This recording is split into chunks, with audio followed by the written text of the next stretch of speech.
कि बाजी लगा देंगे अपनी जान की, कि बाजी लगा देंगे अपनी जान की जब बात चलेगी हिंदुस्तान की, जब बात चलेगी हिंदुस्तान की। नमस्कार दोस्तों, एक बार फिर से स्वागत है आपके अपने परिवार हिराल्ड ऑनलाइन क्लासेज में। तो आप सभी स्वस्थ होंगे, मस्त होंगे और आर्मी जीडी की तैयारी कर रहे होंगे। तो एक बार फिर से हाजिर हूं मैं आपके सामने नेक्स्ट क्लास में, जिसमें कि हम कुछ और इम्पोर्टेंट क्वेश्चंस लेके आए हैं। पहली हमारी कितनी क्लासेस हो चुकी हैं? 5 क्लासेस हो चुकी हैं। लिंक डिस्क्रिप्शन में दिया हुआ है। जो बच्चा पहली बार चैनल पे आया है वो पिछली 5 क्लासेस भी देखें, जिसमें हमने जो इम्पोर्टेंट क्वेश्चंस कराए हैं, कुछ कॉन्सेप्ट्स बताए हैं, वो आपको समझ में आ सके। आर्मी की इंट्रोडक्शन करी है, वो क्लास भी बहुत इंपॉर्टेंट है, वहाँ से आपको 1-2 क्वेश्चन मिल जाएंगे, ठीक है। और इसके साथ साथ टेलीग्राम चैनल पे हमसे अभी तक नहीं जुड़े हैं तो जुड़ जाइए। डेली बेसिस पे क्विज दीजिए और अपनी प्रैक्टिस को और अच्छे से करिए, ठीक है। तो क्लास को शुरू करते हैं। तो चलिए देखिए, आज का पहला क्वेश्चन है कि किस नदी का उद्गम स्थल रोकस्ताल तिब्बत में है। यानी कि रोकस्ताल कहाँ पे? तिब्बत में है। वो किस नदी का उद्गम स्थल, यानी कौन सी नदी है जो यहाँ से निकलती है? उद्गम का मतलब होती है जहां से वो बहती है या निकलती है। जैसे गंगा का उद्गम कहाँ से? हिमालय के गंगोत्री ग्लेशियर से है, ठीक है। कहाँ से निकलती है वो? हिमालय के गंगोत्री ग्लेशियर से। वैसे इनमें से कौन सी नदी है जो राकस्ताल तिब्बत में से निकलती है? तो वो है सतलज नदी। कौन सी? सतलज, ऑप्शन फर्स्ट, ठीक है। अगला देखिए, सौर मंडल का सबसे बड़ा ग्रह है, यानी कि जो सोलर सिस्टम है उसमें सबसे बड़ा प्लेनेट, लार्जेस्ट प्लेनेट कौन सा है? तो ये ज्योग्राफी में हमने छोटी क्लास में सबसे बड़ा प्लेनेट कौन सा होता है? वो होता है सैटर्न, यानी शनि। ऑप्शन सेकंड, शनि, जिसको इंग्लिश में बोलते हैं सैटर्न, ठीक है। वो क्या हो जाएगा? सबसे बड़ा प्लेनेट हो जाएगा। अगला है, निम्न में से किस ग्रह को पृथ्वी की बहन कहा जाता है? बहुत से एग्जामों में पूछा गया है। अर्थ ट्विंस के नाम से कौन से ग्रह को जाना जाता है? किसको जाना जाता है? तो वो जाना जाता है वीनस को। किसको? वीनस को, यानी शुक्र। आपको हिंदी में भी पता होना चाहिए और इंग्लिश में भी पता होना चाहिए। तो देखिए, शुक्र को हिंदी में, इंग्लिश में शुक्र को क्या बोलते हैं? वीनस, और हिंदी में है शुक्र, ठीक है। अगला क्वेश्चन है, सौर मंडल में सूर्य के सबसे पास वाला ग्रह कौन सा है? तो देखिए, सबसे पास वाला ग्रह है वो कौन सा है? वो है मरकरी। कौन सा है? मरकरी, जिसको हिंदी में क्या बोलते हैं? बुध। क्या बोलते हैं? बुध बोलते हैं, ठीक है। इसके अलावा देखिए, एक क्वेश्चन और बन जाता है यहां से कि लाल ग्रह किसे कहा जाता है? Red planet. तो देखिए, मंगल को कहा जाता है। किसको? मार्स को कहा जाता है रेड प्लेनेट। इंपॉर्टेंट है ये भी, आप ध्यान रखिए, नोट कर लीजिए कहीं पे कि रेड प्लेनेट किसे कहा जाता है। तो वो कहा जाता है मंगल, यानी मार्स को, ठीक है। अगला है, सूर्य अपने अक्ष पर किस दिशा की ओर घूमता है? तो ये तो अपन को पता है किस दिशा की ओर घूमता है। पूर्व से पश्चिम की ओर, यानी ईस्ट टू वेस्ट घूमता है सूर्य, ठीक है। रोटेशन करता है अपने एक्सिस के अलोंग। अगला है, यूरोप वासी किस ग्रह की पूजा देवी के रूप में करते थे? इंपॉर्टेंट क्वेश्चन है कि जो यूरोप के रहने वाले हैं वो ग्रहों की पूजा करते थे। तो कौन सा ग्रह था जिसकी देवी के रूप में पूजा करते थे? तो वो कौन सा ग्रह था? वो था शुक्र ग्रह, यानी कि जो वीनस था उसकी क्या करते थे? वो देवी के रूप में पूजा करते थे, यानी ऑप्शन थर्ड क्या हो जाएगा? राइट आंसर हो जाएगा।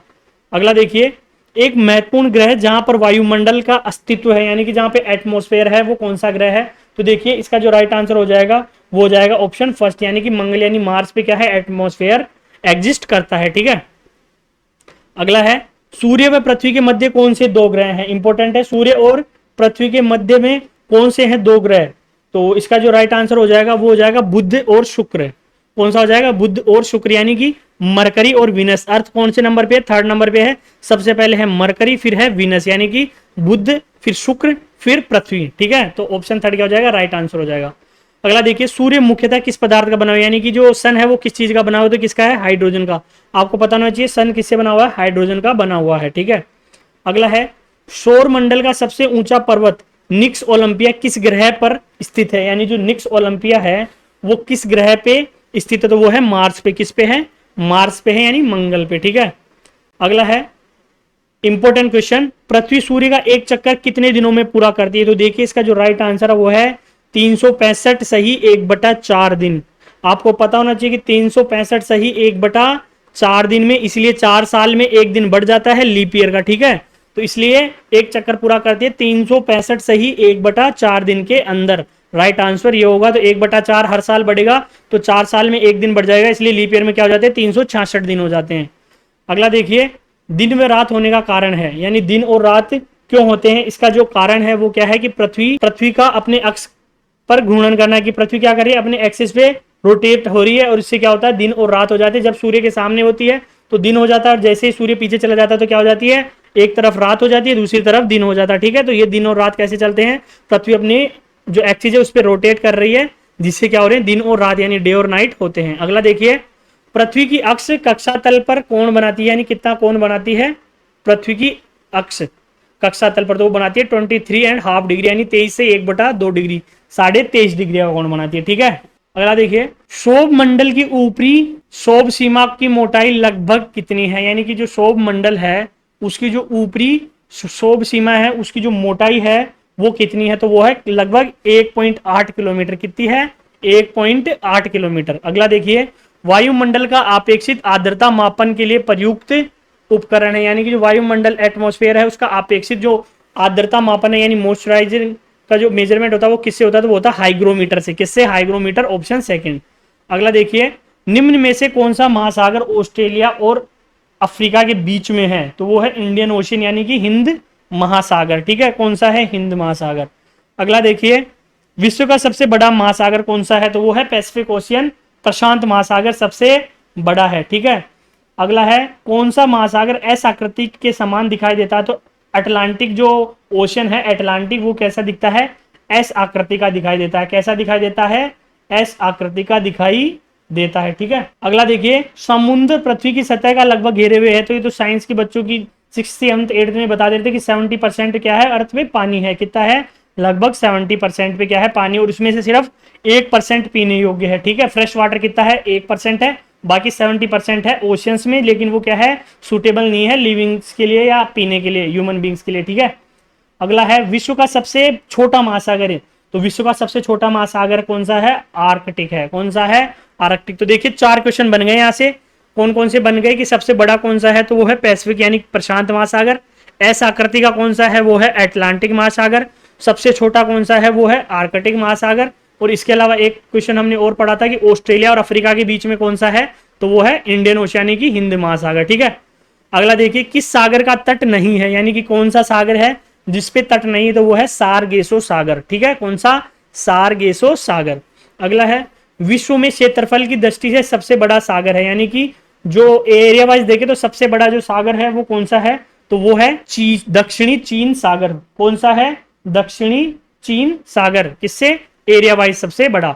अगला है, भारत एवं श्रीलंका को पृथक करने वाला जल डमरू मध्य कौन सा है, तो वो कौन सा है, वो है पाक। कौन सा है, पाक। अगला देखिए, किसके द्वारा भारत यूरोप से जुड़ा हुआ है, तो कौन सी है वो जो भारत किससे जुड़ा हुआ है, यूरोप से, तो वो जुड़ा हुआ है स्वेज नहर से। ठीक है, स्वेज नहर से। अगला है, समुद्री धाराओं यानी कि जो ओशियन करंट है वो किसके कारण आते हैं, तो वो आते हैं किसके, गतिमान हवा, यानी कि जो विंड ब्लो करती है उसके क्या क्या होते हैं, समुद्र में धाराएं उठती है या उत्पन्न होती हैं, यानी ऑप्शन सेकंड क्या हो जाएगा, राइट आंसर हो जाएगा। अगला है, विश्व का सबसे बड़ा महाद्वीप कौन सा है, देखिए मोस्ट इंपोर्टेंट क्वेश्चन है, सबसे बड़ा महाद्वीप कौन सा है, सबसे बड़ा है एशिया। हमने कल पढ़ा था सबसे छोटा कौन सा है, सबसे छोटा है ऑस्ट्रेलिया। ठीक है, सबसे बड़ा है एशिया, सबसे छोटा कौन सा है, ऑस्ट्रेलिया। सर्वाधिक देशों वाला, तो देखिए सबसे ज्यादा देश किसमें है, अफ्रीका में है, यानी कि एरिया वाइज जो सबसे बड़ा है वो है एशिया, और देश सबसे ज्यादा किसमें, अफ्रीका में। कितने देश हैं, 54 देश हैं। कितने हैं, 54, 54 कंट्रीज है अफ्रीका में। एशिया में कितनी है, एशिया में है 48 कंट्रीज। कितनी है, एशिया के अंदर 48 कंट्रीज। और यूरोप में कितनी है, यूरोप में है 44 कंट्रीज। कितनी है, यूरोप में 44, एशिया में 48 और अफ्रीका में 54, यानी कि सबसे ज्यादा देश है अफ्रीका में 54, और सबसे बड़ा महाद्वीप कौन सा है, एशिया, और सबसे छोटा महाद्वीप कौन सा है, ऑस्ट्रेलिया। ठीक है, अगला देखिए, कौन सा महाद्वीप मरुस्थल विहीन है, यानी कि जिसमें क्या है, रेगिस्तान नहीं है, मरुस्थल नहीं है, मरुस्थल से विहीन कौन सा है, तो इसका जो राइट आंसर हो जाएगा वो है यूरोप। यूरोप में क्या है, मरुस्थल नहीं है। अगला है, मेडागास्कर किस महासागर का बड़ा द्वीप है, देखिए मोस्ट इंपोर्टेंट क्वेश्चन है ये भी। मेडागास्कर किस महासागर का सबसे बड़ा द्वीप है, तो यह है इंडियन ओशन का, हिंद महासागर का। ठीक है, अगला है, उस देश का नाम बताइए जिसके अधीन ग्रीनलैंड द्वीप है, तो वो है डेनमार्क। ग्रीनलैंड किसके अधीन है, डेनमार्क के। ठीक है, तो ये कुछ क्वेश्चन थे आज की क्लास में, मोस्ट इंपोर्टेंट है, बहुत अच्छे क्वेश्चन है ये, एग्जाम में पूछे जाने की पूरी संभावना है। ज्योग्राफी का ऐसे मान लीजिए निचोड़ लेके आए हैं। अगली 2-3 क्लासेज में हम क्या करेंगे, एक एक ऐसे टॉपिक वाइज उठाएंगे। पहले कुछ हमने हिस्ट्री के कर लिए क्वेश्चन, अब कुछ किसके करेंगे, हम ज्योग्राफी के करेंगे। ठीक है, तो इसके बाद देखिए अगला हमारा है टॉपिक सामान्य विज्ञान यानी कि जनरल साइंस के। इसके भी बढ़िया क्वेश्चन लेके आए हम, अच्छे अच्छे क्वेश्चन जिनके एग्जाम में आने के चांसेस बहुत ज्यादा हैं। ठीक है, कितने हैं, बहुत ज्यादा हैं। अगला देखिए, हंसाने वाली गैस यानी कि लाफिंग गैस, वो कौन सी होती है? तो वो होती है नाइट्रस ऑक्साइड। ये तो जनरल क्वेश्चन है और हर एग्जाम में पूछ लेता कभी भी कि हंसाने वाली गैस कौन सी है, तो वो है नाइट्रस ऑक्साइड गैस। कौन सी है? Nitrous oxide gas. अगला देखिए, अगला है साधारण पीतल में तांबे के अतिरिक्त होता है, यानी कि जो साधारण पीतल होता है इसमें तांबे के अतिरिक्त क्या होता है? तो इसके अंदर जो तांबे के अतिरिक्त होता है वो होता है जस्ता। क्या होता है? जस्ता होता है। ठीक है, ऑप्शन सेकंड। अगला है घरों में विद्युत परिपथ का स्वरूप क्या होता है? देखिए इंपॉर्टेंट है, हमारे जो हाउस होल्ड है इसमें जो सर्किट होता है वो कैसा होता है? श्रेणी क्रम, पार्श्वक्रम, मिश्रित या इनमें से कोई नहीं, यानी कि सीरीज, पैरेलल, मिक्स्ड या इनमें से कोई नहीं। तो देखिए इसका जो राइट आंसर हो जाएगा वो क्या हो जाएगा? पैरेलल हो जाएगा। क्या हो जाएगा? पैरेलल हो जाएगा। अगला है एक अवतल दर्पण द्वारा बनाया गया प्रतिबिंब कैसा होता है? 10th का क्वेश्चन है, बिल्कुल 10th का क्वेश्चन, कि जो अवतल दर्पण होता है उसके द्वारा बनाया गया प्रतिबिंब कैसा होता है? आभासी, वास्तविक, सीधा, एक व दो दोनों। यानी कि तो इसका जो राइट आंसर हो जाएगा वो कौन सा हो जाएगा? कि आभासी और वास्तविक होता है। ठीक है, आभासी और वास्तविक होता है। ठीक है, अगला है ध्वनि की आवाज वो किस स्केल पर मापा जाता है? देखिए ध्वनि जो साउंड होता है इसकी आवाज को किस पे मापा जाता है, यानी उसका जो स्केल होता है मापने का वो कौन सा होता है? तो होता है डेसिबल, डीबी, जिसको डीबी से डिनोट करते हैं, डेसिबल होती है और उसकी यूनिट क्या होती है? डेसिबल। अगला है निश्चित दिशा में वस्तु की स्थिति के परिवर्तन को क्या कहते हैं? यानी कि एक फिक्स डायरेक्शन के अंदर change in position of object वो क्या कहलाता है? तो इसको क्या कहेंगे? वो क्या कहलाता है? वो कहलाता है वेग, यानी वेलोसिटी। ठीक है, एक निश्चित दिशा के अंदर पोजीशन में जो चेंज होता है उसको क्या कहते हैं? उसको कहते हैं वेग। ठीक है, अगला देखिए, अगला क्वेश्चन है एक गैलन में कितने लीटर होते हैं? इंपॉर्टेंट क्वेश्चन है कि एक गैलन में कितने लीटर होते हैं? तो 4.546, यानी लगभग 4.5 लीटर। ठीक है, 4.5 लीटर होते हैं एक गैलन में। ठीक है, अगला है वायु में ध्वनि की चाल कितनी होती है? ठीक है, यानी एयर के अंदर जो साउंड की स्पीड होती है वो कितनी होती है? तो इसका जो राइट आंसर है वो क्या है? 340 मीटर पर सेकेंड, यानी कि फोर्थ ऑप्शन 340.29 मीटर पर सेकेंड होती है। ठीक है, अगला है एक गतिमान पिंड में इनमें से क्या नहीं पाया जाता है? यानी कि क्या होता है? एक जो मोशन करता रहता है पिंड, उसके अंदर इनमें से क्या नहीं पाया जाता? वेग, गतिमात्रा, गतिज ऊर्जा, स्थितिज ऊर्जा। तो इसका जो राइट आंसर हो जाएगा वो क्या हो जाएगा? कि स्थितिज ऊर्जा नहीं पाई जाती। ठीक है, काइनेटिक एनर्जी तो होती है लेकिन पोटेंशियल एनर्जी कैसे होगी? जब वो गति कर रहा है तो पोटेंशियल एनर्जी तो हो ही नहीं सकती। ठीक है, यानी फोर्थ ऑप्शन राइट आंसर हो जाएगा। अगला देखिए सोडियम बाइकार्बोनेट का घरेलू नाम क्या है? देखिए most important question, sodium bicarbonate का घरेलू नाम क्या है? तो इसका जो राइट आंसर है वो क्या है? खाने का सोडा। ठीक है, खाने का सोडा को क्या कहते हैं? Sodium bicarbonate. अगला है रासायनिक अभिक्रियाओं की दर कौन से पदार्थ परिवर्तित कर देते हैं? यानी कि जो रासायनिक अभिक्रिया की दर है उसको कौन से पदार्थ क्या कर देते हैं? परिवर्तित कर देते हैं। तो इसका जो राइट आंसर हो जाएगा वो जाएगा उत्प्रेरक। क्या कर देते हैं? उत्प्रेरक कर देते हैं। ठीक है, यानी कि कैटलिस्ट होते हैं वो क्या कर देते हैं? चेंज कर देते हैं किसमें? रिएक्शन की रेट में। ठीक है, रिएक्शन की रेट बढ़ाने के लिए आपको पढ़ा होगा chain initiation step, chain terminating step जो क्या करता है? कैटलिस्ट ही करता है। तो जो उत्प्रेरक होते हैं वो होते हैं। अगला देखिए अमलगम मिश्र धातु में पाए जाने वाला मुख्य धातु क्या होता है? कि जो अमलगम होता है, अलॉय होता है, वो उसमें कौन सा धातु है मुख्य रूप से पाया जाता है? पीतल, टिन, पारा या लोहा। तो इसका जो राइट आंसर हो जाएगा वो क्या हो जाएगा? वो हो जाएगा पारा यानी मरकरी। निम्नलिखित में से कौन से प्रक्रम में प्रकाश का अवशोषण होता है? ठीक है, प्रकाश संश्लेषण, ऊर्ध्वपातन, जंग लगना, जलना, यानी कि जो एब्जॉर्प्शन होता है किसका? लाइट का, वो किसमें होता है? तो इसका जो राइट आंसर हो जाएगा वो कौन सा हो जाएगा? ऊर्ध्वपातन में क्या होता है? प्रकाश का अवशोषण होता है। तो राइट आंसर क्या हो जाएगा? ऑप्शन सेकंड ऊर्ध्वपातन। अगला देखिए ग्लूकोज का रासायनिक सूत्र क्या है? बिल्कुल सिंपल सा है कि ग्लूकोज का रासायनिक सूत्र क्या है? तो इसका जो राइट आंसर हो जाएगा वो क्या हो जाएगा? C6H12O6। ठीक है, C6H12O6 क्या होता है? ग्लूकोज का रासायनिक सूत्र होता है। अगला है कार्बन का अपरूप इनमें से कौन सा है? यानी कि कार्बन का अपरूप कौन सा है? फ्लोरीन, ग्रेनाइट, हीरा या इनमें से कोई नहीं। तो इसका जो राइट आंसर हो जाएगा वो क्या हो जाएगा? हीरा, डायमंड। ठीक है, डायमंड क्या है? कार्बन का अपरूप। अगला हीमोग्लोबिन में कौन सा खनिज लवण पाया जाता है? इंपॉर्टेंट क्वेश्चन है, बहुत से एग्जाम में पूछा गया हीमोग्लोबिन में इनमें से कौन सा खनिज लवण पाया जाता है? फॉस्फोरस, लोहा, आयोडीन या इनमें से कोई नहीं। तो इसका जो राइट आंसर हो जाएगा वो क्या हो जाएगा? लोहा यानी आयरन पाया जाता है। ठीक है, कहते हैं ना खून में आयरन की कमी हो गई है, तो ठीक है, तो आयरन पाया जाता है। अगला है मानव शरीर की सबसे बड़ी ग्रंथि कौन सी है? इंपॉर्टेंट क्वेश्चन है। सबसे बड़ी ग्रंथि कौन सी है? थायराइड, प्यूटेटरी, यकृत, इनमें से कोई नहीं। तो इसका जो राइट आंसर हो जाएगा वो क्या हो जाएगा? वो हो जाएगा यकृत यानी लीवर। क्या हो जाएगा? लीवर। अगला है शरीर तंत्र प्रणाली को निम्न में से कौन नियंत्रण करता है? यानी कि जो हमारी शरीर की तंत्र प्रणाली इसको कौन कंट्रोल करता है? हार्मोन्स, फेफड़ा, गुर्दा या मस्तिष्क? क्या कंट्रोल करते हैं? हार्मोन्स कंट्रोल करते हैं। किसको? शरीर की तंत्र प्रणाली को। ठीक है, आपने मस्तिष्क लगा दिया तो वो गलत हो जाएगा। ठीक है, हार्मोन्स करते हैं। अगला है सूर्य प्रकाश कौन सा विटामिन उत्पन्न करता है? मैंने आपको कल बताया था सूर्य का प्रकाश विटामिन डी क्या करता है? उत्पन्न करता है, जो हमारी बॉडी के लिए क्या होता है? एसेंशियल होता है, इसलिए हमें धूप में रहना चाहिए थोड़ी देर।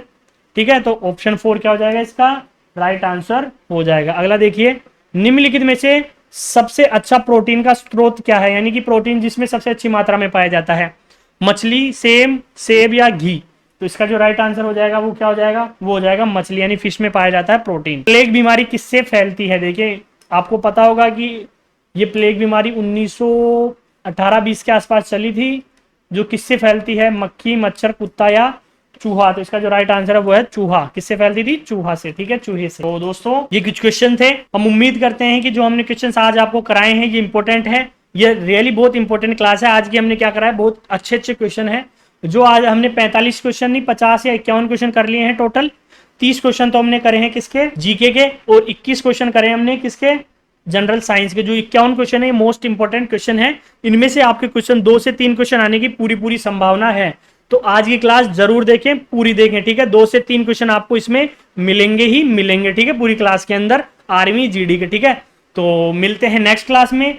तो अगर टेलीग्राम चैनल आपने ज्वाइन नहीं करा है तो टेलीग्राम चैनल को ज्वाइन कर लीजिए। रोजाना डेली बेसिस पे क्विज दीजिए, अपनी प्रैक्टिस को अच्छे से कीजिए। इसके साथ साथ जो आपकी ट्रेनिंग है फिजिकल एग्जाम, उसकी तैयारी भी करते रहिए, क्योंकि फिजिकल में पास होंगे तभी क्या होगा? आप रिटर्न एग्जाम दे पाएंगे। तो मिलते हैं नेक्स्ट क्लास में। तब तक के लिए हंसते रहिए, मुस्कुराते रहिए, अपनी तैयारी को अच्छे से करते रहिए। जय हिंद, जय भारत।